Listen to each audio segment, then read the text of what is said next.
So the reason why I'm making this video is because a lot of common complaints I saw when reviewing this model was that you'd have to cut off the Ethernet port right here, the head,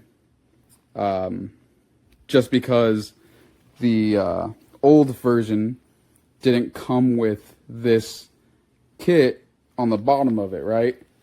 But that seems to be an old complaint. This thing now has a cut in it, a slit, right? So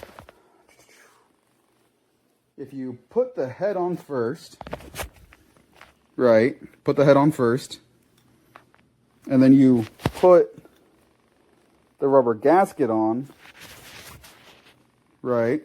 And then you put on, oh hell, where is it? It's the final piece.